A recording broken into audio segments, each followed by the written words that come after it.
জাতীয় নিরাপত্তার কাঠামোকে আর আধুনিক, সময় উপযোগী এবং শক্তিশালী করা প্রয়োজন অবশ্যই, এবং এ লক্ষ্যেই আমাদের সরকার কাজ করবে ইনশাআল্লাহ। আমাদের সীমান্তরক্ষী বাহিনী শিকড় আমাদের স্বাধীনতার ইতিহাসে প্রথিত।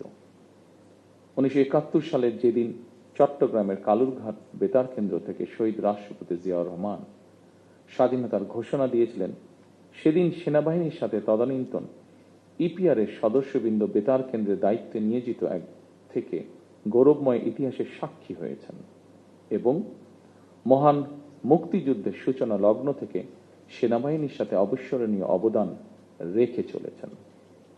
পরবর্তীকালে শহীদ রাষ্ট্রপতি জিয়াউর রহমান সীমান্তরক্ষী বাহিনীকে সুসংহত করতে বিশেষ গুরুত্ব আরোপ করে অবকাঠামোগত উন্নয়ন এবং প্রয়োজনীয় সংস্কার কাজ করেন।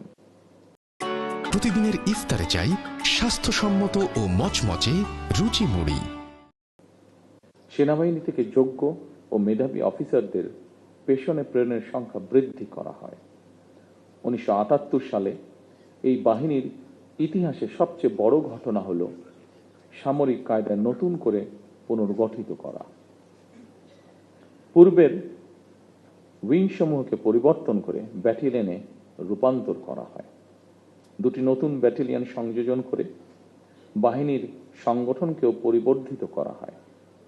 দীর্ঘ সংগ্রামের পর আজ জনগণের রায় নির্বাচিত সরকার দেশ পরিচালনা করছে। দেশের প্রশ্নে আমরা সীমান্ত বাহিনীকে আরো আধুনিক ও সুসংহত করব ইনশাআল্লাহ। আমাদের সদস্যরা দেশপ্রেম ও পেশাগত উৎসর্গতায় সীমান্তে দায়িত্ব পালন করবে ইনশাআল্লাহ। বাংলাদেশের স্বাধীনতা যুদ্ধে এবং স্বাধীনতা পরবর্তী দেশ গঠনে সেনাবাহিনীর রয়েছে উজ্জ্বল ইতিহাস।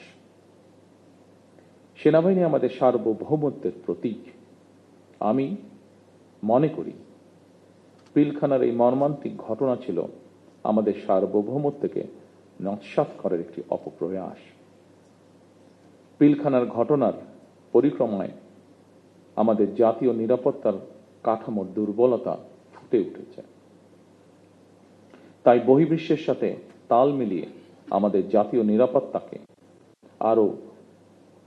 নিরাপত্তার কাঠামোকে আর আধুনিক, সময় উপযোগী এবং শক্তিশালী করা প্রয়োজন অবশ্যই, এবং এ লক্ষ্যেই আমাদের সরকার কাজ করবে ইনশাআল্লাহ।